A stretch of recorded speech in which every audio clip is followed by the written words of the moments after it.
Today's guest shares how they grew their business from spending $100 a day on Facebook to a full-fledged national TV marketing campaign that has skyrocketed their business. It's a process we've led many clients through over the years, and it may work very well for your business. Are you looking for new ways to make your sales grow? You've tried other podcasts, but they don't seem to know. Harvest the growth potential of your product or service as we share stories and strategies that'll make your competitors nervous. Now, here's the host of the Harvest Growth Podcast, John LeClaire. Welcome back to the show. I'm so excited today to have Nico Reger from Flip Lok on. Now, if you're a longtime listener, you've heard of Flip Lok before, where I interviewed Anna Reger several months ago and shared their story as they were starting a new marketing campaign that was already working well. I'm excited to bring Nico back on to continue that journey and share some of their recent successes. We'll dive into the details in a minute and see what they've added that really has helped to boost their revenues, boost their company, and grow really their overall sales. But first of all, Nico, welcome to the show. Hey, thank you so much, John. So excited to be here. So before we jump into Flip Lok, I got to talk about your background because I think it's super cool. I think our audience will as well. So before you started working with Flip Lok, you used to race cars. What types of cars did you race? Oh, yeah. I've raced just about anything with four wheels. I started way back when I was a kid. My older brother and I were super competitive, and our father's just a gearhead. So one thing led to the next. We were suddenly in go-karts. We were winning races, and just, at 13, I was in a full-size car, kept winning more championships and scaling upward. So in the last couple of years, I've raced anything from an LMP3 prototype to a Lamborghini Super Trofeo. Pretty much all over the continental US, some in Canada, and just last year went to Portugal to go race those Lamborghinis. So long history of driving things fast, and that's kind of a passion of mine. Definitely hope to be back in a race car soon. That's awesome. Do you have any favorite memories from your car racing days? Yeah, definitely. I think one of the biggest ones was winning a championship with Mazda in 2018. With that, they gave me a sort of scholarship to go race professionally, and that's what put me into these crazy prototype cars. They hardly look like a road-going car. You're doing 185 miles an hour around the banks of Daytona, and you feel this sort of sense of, okay, we've accomplished something, we've made it. Let's go win some more races. That's definitely one of the highlights of my career. And then the other one has to be racing Lamborghinis in Portugal. I think there's one of those pinch me moments where it's like, am I really doing this? And yeah, I think the team and the people that are around me that supported me to that journey was amazing. And it all amalgamated into some wins. So we always love when we take home the gold and some bubbly champagne. Nice. Well, That's awesome. I'd love to chat more about that. We'll do that maybe offline and jump into the business side for our audience, obviously looking to hear more about the story of Flip Lok and the success you've had. For those that don't know, can you describe what is the Flip Lok? Yeah, absolutely. So founded and really started, becoming a business within the last 2 years. The Flip Lok was made to be a secondary lock, originally for schools. We wanted something that's fast and easy for students to use to secure a classroom in the case of an emergency. And then it has grown and changed, and we've developed the product to not only be in the schools and the classrooms, but also to bring it home, add an additional level of security to anybody's home, apartment, dorm, all of the above. And the best thing about it is it's just such a simple and easy product to use. And it's adding security at the end of the day, which really helps bring some peace of mind home, trusting that we have a solid plan and a device that can help secure, your family, your items, yourself. It's all very important. So I'm going to show for our audience that's watching in video, and for those of you who are listening in audio, don't worry, the audio does a good job explaining as well, but the TV spot that is currently running, it'll give you more of a flavor for what the product is, but also see the work of that Nico and his team have put together. We were lucky enough to be involved in this as well in the production of the actual video, but it's been really fun to be part of. So before I say anything further, let me show this video to our audience. It's never been easier to fully secure your home, office, or other spaces than with the patented Flip Lok. Simply flip, drop, and lock to secure your doors. Unlike deadbolts with just 1 inch of protection, Flip Lok is just as strong as your door frame. Our mechanism is made of highly durable and strong aircraft aluminum, secured with 4-inch screws. Able to withstand up to 1,300 pounds of force, Flip Lok is the ideal first line of defense against potential intruders. In law enforcement, you hear too many stories of break-ins occurring due to a faulty lock or an unlocked door. I recommend Flip Lok for every single home. Change the security of your home by installing Flip Lok on exterior or interior doors. It gives me peace of mind knowing that my family has a Flip Lok to protect them at all times. Go to fliplok.com. That's FLIPLOK, and for a limited time, save 25% with promo code TV25. Order now at fliplok.com. Well, Nico, that was a really fun video to be part of, but more fun is the results to see. We love being in the video production business, but as you know, a big chunk of our business is the marketing side. So doing something with that video, turning it into sales. And now that you're on national TV, let's talk about that journey. What's happened to your business? Really, I guess the question is, how has TV specifically helped your business to grow?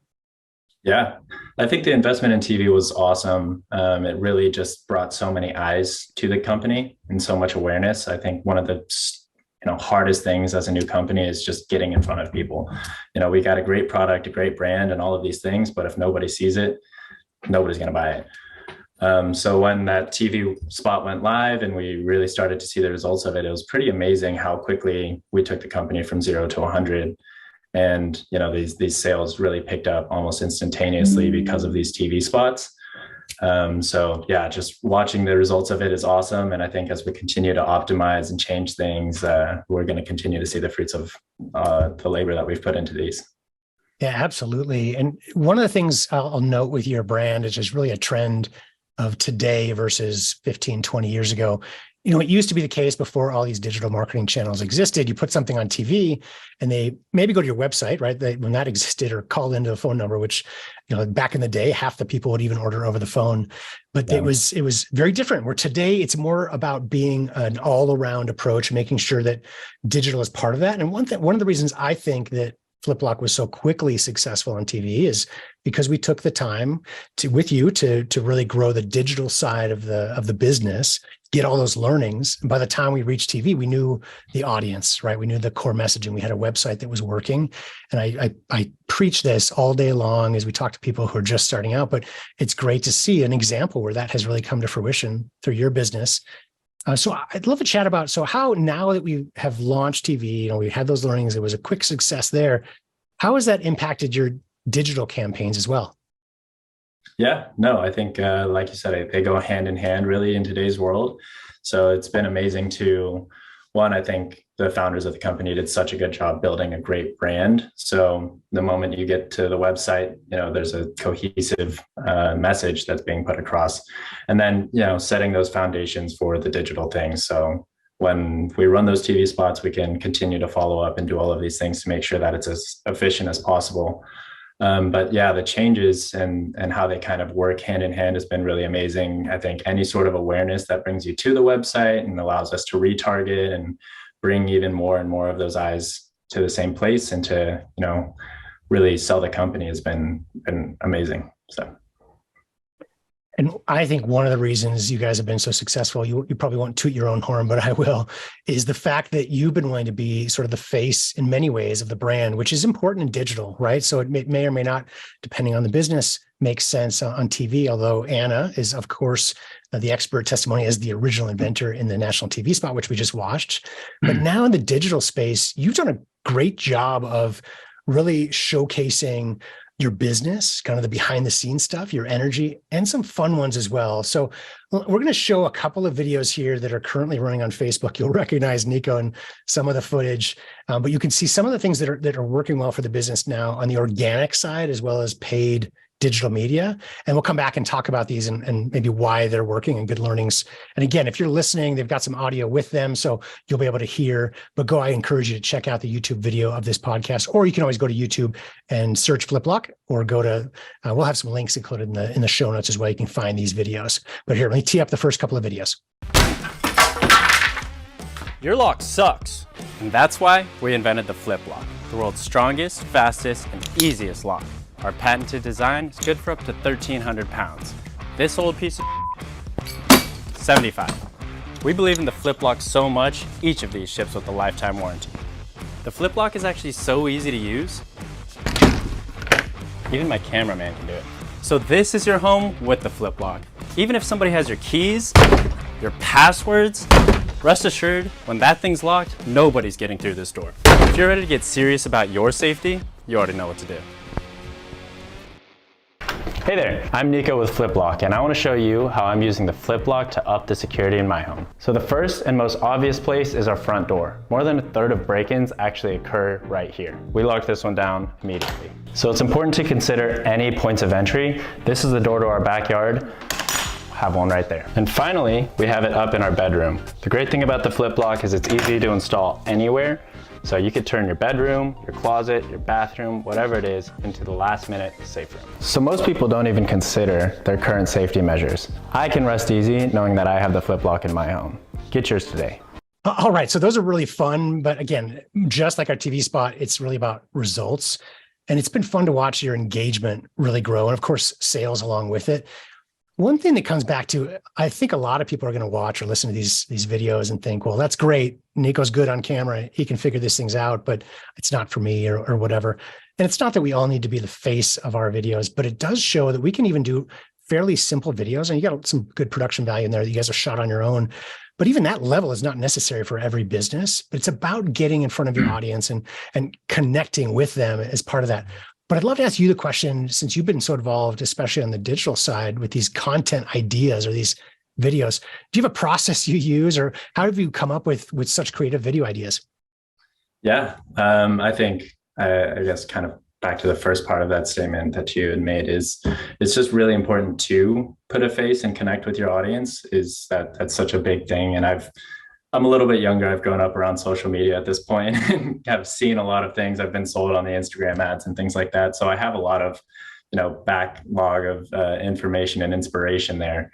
But there's not too much of a process. I think the great thing is that I have great people around me, the videographers, the audio people, even the founders, all, constantly throwing ideas back and forth and want to see different things from the channels. And it's just about, taking some of those ideas and making them work into whether that's a short form or a long form content. And, when it comes down to actually making the thing, I think it's more important to just start than it is to come up with this perfect plan of how we're going to shoot everything and figuring it all out beforehand. Because sometimes that just bogs you down and you never actually get the video out there. So yeah, when it comes to just being creative, I think it's about action. I think you find a lot of creativity and inspiration from doing. If I just sit down and put the phone on in front of me and start filming a video of what I think it should be, I'm suddenly going to have some more ideas of, oh, maybe we should tweak this, or this other scene should really be including more of this and that. You kind of being creative on the fly with action. That's so well said and astute of you to say that. I think it comes down to just starting. And again, we talked to so many of our clients that are hesitant to do it because they look at the videos that are working well from our stuff, yours, and other things they see out there. They don't realize oftentimes that's not the first one. Even when you are a professional videographer, video marketer, it is a learning process because every brand is different. It may look pretty in the beginning, but it's about getting the messaging just right. And it really is a process to walk through with your brand, but that comes with quality too. And the nice thing is in the digital marketing space and Facebook, Instagram, et cetera, is the viewers are forgiving. They're so used to now seeing less professional videos that are more realistic and more believable that they're forgiving of that. And then, so you're okay starting off with I would say lower quality in the beginning, right? And you learn and get better as you go, but also that messaging piece. And you guys have done an artful job of that. I do, again, encourage the audience. You've seen a couple of videos here. You can go follow Flip Lok on Facebook, Instagram, and other marketing channels, social media channels, and see some other videos that they've done. Check out the website, of course, which is just fliplok.com. That's L-O-K. I believe it's L-O-C-K. That also works. It redirects if you do Flip Lok spelled with a C as well. Yeah. But Flip Lok without the K or without the C is the correct way to spell it. So Nico, you mentioned you started off as a business just a couple of years ago in the B2B space, specifically selling to schools. Let's talk a little bit more about that. I want to intersect the two in a second, but so just tell us more what that means. So how are you guys selling currently in the B2B space? Yeah, I think the biggest challenge with the B2B space, and especially our context, is that we're trying to sell to schools. And with any school, and rightfully so, there's quite a bit of process and approvals and things that we have to get through to eventually sell to these schools. And there's a lot more steps and things involved with the lock itself. At home, these are really simple, straightforward locks, but at schools, we have to account for fire marshals and administrators and all of these things. So there's a lot of steps involved, and we're really working hard with schools and with the government to, at least start the conversations, understand, why these schools haven't done something like a Flip Lok in the past, and then really helping to meet their needs. I think any sales process at the end of the day is a conversation. There's the things that you're weighing on both sides, and trying to meet in the middle there. And with the schools, it's a big, long process, and we're starting to see the fruits of that labor as well, in the next couple of months. As your awareness has grown for Flip Lok in general with the consumer marketing that you've done, how has that marketing or awareness helped your B2B side? Yeah, I think the great part is that this also works hand in hand. So anytime, a school administrator sees one of our direct-to-consumer ads, they think and understand, hey, wait, that's kind of interesting. And maybe they visit the website and see that there's a specific version of it for school safety. But plenty of people have commented and seen and shared in ways that are like, we need these in schools. And that's just from the home version. So yeah, matching those and making sure that we're following up on these customers and really pushing that messaging, because it's a great product for at home and at school. Just making sure that we're pushing that on both ends. And when we actually get into these meetings with, all of these officials for schools and whatnot, they have seen some of the ads, they have seen it around, they've seen the website, and they're like, wow, this is really interesting. I actually, already purchased one for my home and things like that. It just ties all of it together. And, for any listeners that are thinking, well, hey, my product's not a B2B product, I think the same question really applies if you think about selling to retailers, right? So if you've got a consumer product going into retail, you're ultimately selling to businesses, right? It's that business to business conversation, even though consumers are the end buyer. And this reminds me of, back in my early days of consumer marketing with OxyClean many years ago, one of the first retailers that took on the product in a big way was Sam's Club, actually before Walmart. And as the story goes, it really is true that it was a wife of a buyer that worked over Sam's Club that had seen the videos on TV, infomercials back in the day, and loved the product, became a user, and encouraged her husband, hey, why don't you reach out to these guys? So that's kind of the lore behind it. But the real story is pretty close to that. And it comes back to, again, the business to business customers, whether they're schools, whether they're retailers or whatever they might be, they're consumers at the end of the day as well. So they're going to come across this content. As your awareness grows with consumers, it'll grow with them as well. So they do really walk hand in hand, as you said. Yeah, absolutely. Anytime that we can get the product in front of people, I think people instantly see the value of it. And that's kind of the amazing part of creating a great product and a great brand behind it. The foundation's already there. It's just getting in front of the people, and they want to know more, which is awesome. Absolutely. So let me ask you, are there any resources that have been helpful on your journey as you've been marketing this in your career in total, but what's really been helpful for you personally? Yeah, definitely. I think one of the biggest resources, and something that I actually probably spend too much time, is actually just going onto social media and looking, for some sort of creative inspiration. Anytime you see an interesting ad, even if it's something that I'm not particularly interested in, but the ad caught my attention, I love just clicking through it, seeing, how their work experience is and what's going on in their website. What's the post-click experience? If I put my email in, what's happening afterward? All of these things are great places to learn from. I mean, some companies, you don't have to reinvent the wheel in sort of a sense, where it's like, these companies are doing so well and they've done so well. Why don't we learn from them, understand their processes, and try and build off of that? So that's one of my biggest ones. But personally, right now, I'm reading a book called The War of Art by Steven Pressfield. Really interesting book. I think there's a lot to learn from it, but yeah.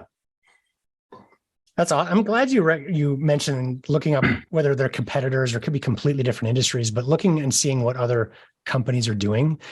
I had an old manager many years ago in an old career that used the term borrow with pride, right? So it's not about copying, but it's about learning from him, right? So see what types of, as you mentioned, sales flows or creative ideas or ad copy, or, hey, I haven't thought about trying it this way. So it's, especially from other industries or products that aren't even direct competitors to ours, we can learn from those. And we can't develop everything on their own. Einstein is famous for talking about how he never created anything from scratch, right? After thousands of inventions we still use every day, it was about improving on other ideas, right? So starting with something else and making it better. And that's really the part of the journey. And when it comes to marketing, it's very similar there as well.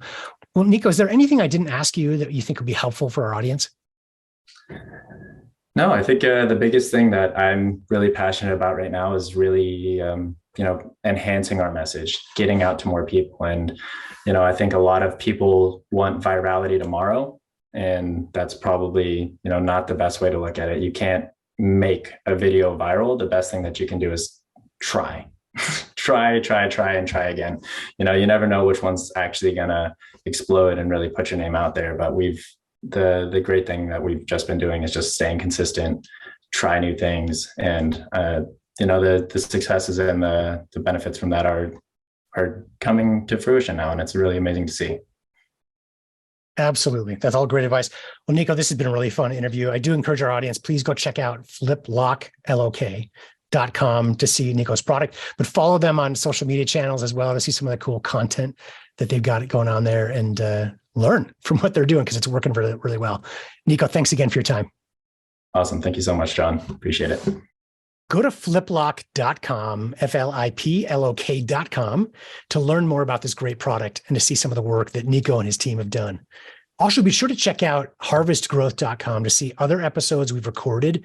And if you like this episode, you want to learn more about how you can profitably grow your own consumer product business, please subscribe to our show. And you can set up an appointment right from our website, harvestgrowth.com, to speak directly with a member of the Harvest Growth team in a free consultation to learn the process that's worked for hundreds of businesses since 2007.